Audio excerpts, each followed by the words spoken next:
નમસ્કાર વિદ્યાર્થી મિત્રો, આગલા વિડિયો લેક્ચરમાં આપણે પ્રકરણ 3 નાણું અને મૂડી બજારની ચર્ચા કરતા હતા. તેમાં આગલા વિડિયો લેક્ચરમાં આપણે નાણાં બજારના ઘટકોની ચર્ચા કરતા હતા. તેમાં આપણે જે છે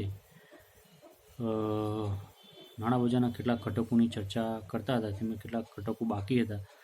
તો કોલ મની, સ્વીકાર બજાર, એક્સપોર્ટ બજાર, હુંડી બજાર, બિલ બજાર, ટ્રેઝરી બજાર. ટ્રેઝરી બજારમાં આપણે જોઈએ તો એમાં જે વિવિધ પ્રકારના કોમર્શિયલ પેપર 14 દિવસના ટ્રેઝરી બિલો, 91 દિવસના ટ્રેઝરી બિલો અને 82 દિવસના ટ્રેઝરી બિલો અને 364 દિવસના ટ્રેઝરી બિલો છે.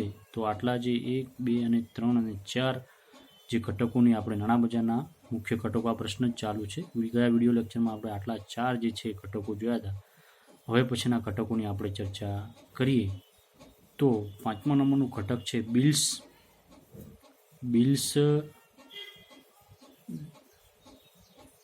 ડિસ્કાઉન્ટ, બિલ ડિસ્કાઉન્ટ યોજના.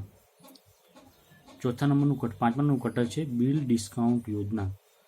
તો તેમાં આપણે જોઈએ કે આ યોજના જે છે એ 1970માં અમલમાં આવી છે. વેપારી બેન્કો ટ્રેડ બિલ વગેરેનું પીઠબળ ધરાવતી આ 90 દિવસથી ઓછી પાકતી મુદતની ધરાવતી ડાયરેક્ટિવ યુઝન્સ પ્રોમિસરી નોટ બહાર પાડી છે. એટલે કે 90 દિવસથી ઓછા દિવસમાં પાવતા આ બિલ્સ ડિસ્કાઉન્ટ યોજના છે. બરાબર. તો આ યોજના જે છે એ 1989માં જે છે એ પ્રોમિસરી નોટ 1970માં બહાર પડેલી છે અને 1999 પ્રોમિસરી નોટો તરીકે સ્ટેમ્પ ડ્યુટી યુઝન્સ પ્રોમિસરી નોટની મુદત 90 દિવસથી વધુ હોવી જોઈએ નહીં. એટલે કે 90 દિવસની 3 મહિનાની જે છે આ પ્રોમિસરી નોટો જે છે બિલ્સ ડિસ્કાઉન્ટ યોજના જે બહાર પાડવામાં આવેલી જોવા મળે છે. તે પણ નાણાં બજારનું મહત્વનું ઘટક છે. ત્યારબાદ છે નંબર 6 સર્ટિફિકેટ ઓફ ડિપોઝિટ, એટલે કે કેરિફિકેશન ઓફ ડિપોઝિટ. તો સર્ટિફિકેટ ઓફ ડિપોઝિટ બાંધી મુદતની થાપણો જેવી છે. એટલે કે સર્ટિફિકેટ ઓફ ડિપોઝિટની બાંધી મુદતની જેવી થાપણો તેવા જ પ્રકારનો એક આ સર્ટિફિકેટ છે. પરંતુ તે મુક્ત રીતે નેગોશિયેબલ છે. એટલે કાયદાકીય રીતે માર્ચ 1989માં ભારતમાં નાણાં બજારમાં તેની શરૂઆત થઈ છે. સર્ટિફિકેટ ઓફ ડિપોઝિટની શરૂઆત 1989માં ભારતમાં શરૂઆત થયેલી જોવા મળે છે. સર્ટિફિકેટ ઓફ ડિપોઝિટની સર્ટિફિકેટ ઓફ ડિપોઝિટ શેડ્યુલ્ડ વેપારી બેંકો દ્વારા 25 લાખના ગુણાંકન બહાર પાડવામાં આવતી જોવા મળે છે. આ સર્ટિફિકેટ ઓફ શેડ્યુલ્ડ બેંક જે છે એ શેડ્યુલ્ડ વેપારી બેંકો છે તે 25 લાખના ગુણાંકનો બહાર પાડવામાં આવતી જોવા મળે છે. તે ઓછામાં ઓછો 1 કરોડની કિંમત જારી કરવામાં આવે છે. એટલે કે ઓછામાં ઓછી 25 લાખથી 1 કરોડની કિંમત વચ્ચે જે છે સર્ટિફિકેટ ઓફ ડિપોઝિટ છે બહાર પાડવામાં આવતી જોવા મળે છે. તેની મુદત 3 મહિનાની અને 1 વર્ષની હોય છે. તેની મુદત જે છે સર્ટિફિકેટ ઓફ ડિપોઝિટની 3 મહિના અને 1 વર્ષની હોય છે. સર્ટિફિકેટ ઓફ ડિપોઝિટની મુદત 3 મહિના અથવા 1 વર્ષની હોય છે. તેની જારી થયાના 45 દિવસ બાદ એન્ડોર્સમેન્ટ ડિલિવરી દ્વારા તેને મુક્ત રીતે લે વેચ કરવામાં આવે છે. 45 દિવસમાં એની જે છે એ લે વેચ કરવી પડતી જોવા મળે છે. તો સર્ટિફિકેટ ઓફ ડિપોઝિટનો સમાવેશ પણ જે છે એ આ નાણાં બજારમાં થયેલો જોવા મળે છે. ત્યારબાદ છે કોમર્શિયલ પેપર. વારંવાર શબ્દ આપણે જોયેલો જોવા મળશે. કોમર્શિયલ પેપર કોને કહેવામાં આવે છે તે પણ આપણે જોઈએ. તો કોમર્શિયલ પેપર યોજનાની શરૂઆત, કોમર્શિયલ પેપર એ જે છે આ યોજના 1990માં શરૂ કરવામાં આવી છે. કોમર્શિયલ પેપર ₹5 કરોડનું નેટવર્ક અને ભંડોળ ધરાવતી કંપની દ્વારા બહાર પાડવામાં આવે છે. કોમર્શિયલ પેપર જે છે એ 5 કરોડ નેટવર્ક અને ભંડોળ ધરાવતી કંપની દ્વારા બહાર પાડવામાં 5 કરોડ જેનું ભંડોળ છે તે કંપની જે છે એ કોમર્શિયલ પેપર બહાર પાડી હસ્તી જોવા મળે છે. ₹25 લાખના ગુણાંકન અને ઓછામાં ઓછા 1 કરોડની કિંમત જારી કરવામાં આવે છે. કોમર્શિયલ પેપર જે છે એ આગળ સર્ટિફિકેટ ઓફ ડિપોઝિટ જેવું છે. 25 લાખના ગુણાંકનમાં અને ઓછામાં ઓછા 1 કરોડની કિંમત જારી કરવામાં આવે છે. કોમર્શિયલ પેપરની પાકતી મુદત 3 થી 6 મહિના હોય છે. કોમર્શિયલ પેપર જે છે એ 6 થી 3 મહિનામાં જે છે એ પાકતા જોવા મળે છે. બરાબર. તો એ ત્યારબાદ છે ડિસ્કાઉન્ટ રેટ બજારો નક્કી થાય છે. 2008 અને 2009માં તેની લઘુત્તમ દર 6.40% જેટલો હતો. કોઈ પણ કંપની માટે કોમર્શિયલ પેપર બહાર પાડવાની મહત્તમ રકમ મર્યાદા તેને વધુમાં વધુ મળનારા બેંક ફાઇનાન્સિસના 30% જેટલી સીમિત રાખવામાં આવી છે. માર્ચ 2013માં અંતે કંપનીમાં 1,09,260 કરોડની કિંમતના કોમર્શિયલ પેપરો બહાર પડ્યા હતા. આપણે જોઈએ કે માર્ચ 2013માં છે જે 1,90,230 જે કોમર્શિયલ પેપરો જે છે એ બહાર પડેલા જોવા મળે છે. ત્યારબાદ છે ઇન્ટરબેંક પાર્ટિસિપેશન સર્ટિફિકેટ એ પણ જોઈએ. ઇન્ટરબેંક પાર્ટિસિપેશન સર્ટિફિકેટ એ પણ નાણાં બજારનું ઘટક છે. તો ભારતમાં ઇન્ટરબેંક પાર્ટિસિપેશન સર્ટિફિકેટ શરૂઆત 1970માં થઈ હતી. આ જે ઇન્ટર પાર્ટિસિપેટ સર્ટિફિકેટ છે તેની શરૂઆત 1970માં થયેલી જોવા મળે છે. અને અનેક કારણોસર શરૂઆતમાં તેનો નબળો પ્રતિસાદ પડ્યો હતો અને 1989માં તેના માળખામાં સુધારો કરવામાં આવ્યો છે. આ પ્રકારના સર્ટિફિકેટ ફક્ત શેડ્યુલ બેન્કો જ બહાર પાડી શકે છે. આ પ્રકારના સર્ટિફિકેટ જે ઇન્ટર બેંક પાર્ટિસિપેટ સર્ટિફિકેટ છે શેડ્યુલ બેન્કો જ બહાર પાડી શકે છે. અન્ય બેન્કોને પૂરા પાડેલા આગોતરા ધિરાણ સામે જે તે બેંક પાર્ટિસિપેટ સર્ટિફિકેટ બહાર પાડી શકે છે.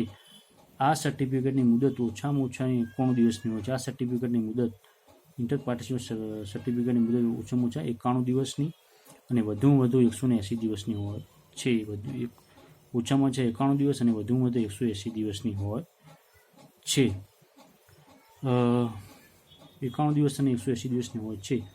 90 દિવસની મુદત ધરાવતા હોય છે. બીજું કે જોખમ વિનાના આવા સર્ટિફિકેટ રોકડ અનામત પ્રમાણ અને કાયદેસર તરલતા પ્રમાણમાં લેવાય છે. એટલે કે જે રોકડ અનામત પ્રમાણ અને કાયદેસરની તરલતામાં જે છે એ આવા જે ઇન્ટર પાર્ટિસિપેટ સર્ટિફિકેટ છે એ વધારો કરતા જોવા મળે છે. તો આ પણ જે સમાવેશ થયેલો જોવા મળે છે. ત્યારબાદ છે રેપો બજાર અને રિવર્સ રેપો રેટ. આ જે છે વ્યાજ દરો છે. આપણે જોઈએ છે કે જે આરબીઆઈ જે છે રેપો રેટ અને રિવર્સ રેપો રેટ દર બહાર પાડે છે. તો આપણે જોઈએ કે જે આરબીઆઈ જે છે વેપારી બેન્કો પાસેથી જે વેપારી બેન્કોને જે લોનો આપે છે તેના ઉપર જે વ્યાજ દર લેવામાં આવે છે તેને રેપો બજાર તરીકે ઓળખવામાં આવે છે. રેપો બજાર એટલે કે રેપો રેટ અને રિવર્સ રેપો રેટ તે બંનેનો સમાવેશ થાય છે. રેપો રેટ એટલે કે જે આરબીઆઈ વેપારી બેન્કો પાસેથી જે વ્યાજ દર લે છે તેને રેપો રેટ દર તરીકે ઓળખવામાં આવે છે. અને વેપારી બેન્કો જે છે પોતે ધિરાણ લે છે એના સંદર્ભમાં જે આરબીઆઈને જે વ્યાજ દર ચૂકવે છે તેમાં જે છે રિવર્સ રેપો રેટ દર તરીકે ઓળખવામાં આવતું જોવા મળે છે. આ પણ બંને પણ જે છે એ નાણાં બજારના ઘટકો છે. તો એને રેપો બજાર તરીકે રેપો બજારનો બે બાબતનો સમાવેશ થાય છે, રેપો રેટ દર અને રિવર્સ રેપો રેટ દર. તો એ જે છે એ રિઝર્વ બેન્કના એક વ્યાજ દરમાં પરિવર્તન કરવામાં આવતું જોવા મળે છે. બરાબર. તો આ બે દરોનો છે એ પણ જે નાના ઘટકમાં સમાવેશ થયેલો જોવા મળે છે. ત્યારબાદ છે નંબર 10 તરલતા સમાયોજન સવલત. તરલતા સમાયોજનની સવલત. તો આ જોઈએ શું છે એટલે કે લિક્વિડ એડજસ્ટમેન્ટ ફેસિલિટી બેંક દ્વારા આપવામાં આવતી જોવા મળે છે. તાજેતરના વર્ષમાં રિઝર્વ બેંક દ્વારા રેપો રેટ અને રિવર્સ રેપો રેટ વ્યવહારનો ઉપયોગ મુખ્યત્વે નીચેના બે કારણોસર કરવામાં આવે છે: નાણાં બજારમાં પ્રવાહિતાના પ્રમાણને અસર કરવા માટે અને ટૂંકા ગાળાના વ્યાજ દર અથવા કોલ દરમાં સ્થિરતા જાળવવા માટે. તો આ જે છે તરલતા જાળવવા માટે રિઝર્વ બેંક બે પ્રકારના જે કારણોસર જે છે રેપો રેટ અને રિવર્સ રેપો રેટ જારી કરે છે તરલતા સમાયોજન માટે. તો એમાં જે છે નાણાં બજારમાં પ્રવાહિતાના પ્રમાણને અસર કરવા માટે અને બીજું છે ટૂંકા ગાળાની વ્યાજ દર અથવા કોલ દરના સ્થિરતા જાળવવા માટે. એટલે કે નાણાંના પ્રવાહિતાને સ્થિર કરવા માટે અને બીજું છે ટૂંકા ગાળાના વ્યાજ દરો છે એ વ્યાજ દરોમાં સ્થિરતા લાવવા માટે જે છે તરલતા સમાયોજન સવલત એટલે કે લિક્વિડ એડજસ્ટમેન્ટ ફેસિલિટીનો ઉપયોગ કરવામાં આવતો જોવા મળે છે. છેલ્લે જે છે મની માર્કેટ 11 નંબરનું નાણાં પુરવઠાનું ઘટક છે તે જોઈએ તો મની માર્કેટ એટલે કે mutual fund money market mutual fund તરીકે ઓળખવામાં આવતું જોવા મળે છે. તો વ્યક્તિગત રોકાણકારો એક વધારાનો રોકાણ અંગેની સવલત પૂરી પાડવા માટે રિઝર્વ બેંક એપ્રિલ 1992માં મની માર્કેટ મ્યુચ્યુઅલ ફંડની યોજના. આ જે મની માર્કેટ મ્યુચ્યુઅલ ફંડની યોજના જે છે એ 1992માં જે મની માર્કેટ મ્યુચ્યુઅલ ફંડ યોજના દાખલ કરી છે. આ યોજના રિઝર્વ બેંક એવું ફંડ છે જેનું રોકાણ મની માર્કેટ ઇન્સ્ટ્રુમેન્ટ્સ કરે છે, જેમ કે ટ્રેઝરી બિલ્સો, કોલ મની અથવા નોટિસ મની, કોમર્શિયલ બિલો વગેરે. આ ફંડમાં સતત ચાલુ રહેતું ફંડ, ઓપન એન્ડેડ ફંડ અને ટૂંકા ગાળાના દેવાના ઇન્સ્ટ્રુમેન્ટ કામકાજ કરે છે. તો આ જે છે એ મ્યુચ્યુઅલ ફંડ જે છે તેમાં ટ્રેઝરી બિલો છે, કોલ મની છે, નોટિસ મની છે, કોમર્શિયલ બિલ. આ ફંડમાં જે છે સતત ચાલુ રહેતું ફંડ તરીકે ઓળખવામાં આવે છે. તો તેને મ્યુચ્યુઅલ ફંડ તરીકે ઓળખવામાં આવતું, મની માર્કેટ મ્યુચ્યુઅલ ફંડ તરીકે ઓળખવામાં આવતું જોવા મળે છે. તો આનો પણ સમાવેશ જે છે એ નાણાંના ઘટકમાં તરીકે સમાવેશ થયેલો જોવા મળે છે. છેલ્લે છે નાણાં બજારની સંસ્થાઓ. તો આનો પણ જે છે નાણાં બજારની સંસ્થાઓમાં જોઈએ તો કે તેમાં મધ્યસ્થ બેંક, નાણાં બજારની સંસ્થાઓમાં મધ્યસ્થ બેંક, વેપારી બેંક, સંસ્થાકીય રોકાણ જેમાં સેવિંગ બેંકો, વીમા કંપનીઓ, ટ્રસ્ટ કંપનીઓ અને ઇન્વેસ્ટમેન્ટ ટ્રસ્ટનો સમાવેશ થાય છે. આ ઉપરાંત ખાનગી વ્યક્તિઓ, ભાગીદારી પેઢીઓ, કંપનીઓ, સામાન્ય રીતે આ નાણાકીય સંસ્થાઓમાં સમાવેશ થયેલો જોવા મળે છે. તો તમામનો જે સમાવેશ છે નાણાકીય સંસ્થાઓમાં થયેલો જોવા મળે છે. તો આટલા બાબતો જે છે એ નાણાકીય ઘટકમાં, એટલે કે નાણાંના મુખ્ય ઘટકોમાં સમાવેશ થયેલો જોવા મળે છે. તો આટલા ઘટકો જે છે એ નાણાં બજારના ઘટકોમાં સમાવેશ થયેલો જોવા મળે છે. તો પૂછાય તો આખો પ્રશ્ન જે છે એ આ વિગતે થોડો લાંબો છે પણ તેને ટૂંકમાં લખી શકાય. તો આટલા એમાં જે છે 12 ઘટકો છે.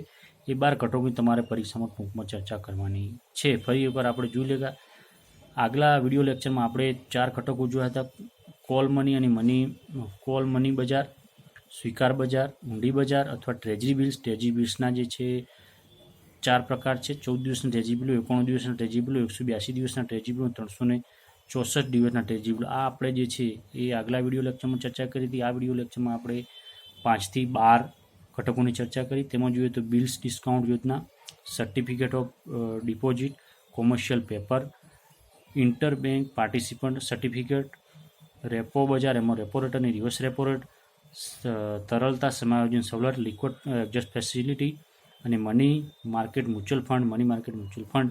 ત્યારબાદ છે નાણાં બજાર સંસ્થાઓ. તો આટલું બાબતો જે છે એ નાણાં બજારના ઘટકોમાં સમાવેશ થયેલો જોવા મળે છે. તો તમે પ્રશ્નો વ્યવસ્થિત સમજ્યા હશો. જો કોઈ સમજણ ના પડી હોય તો તમે મને જાણ કરી શકો છો.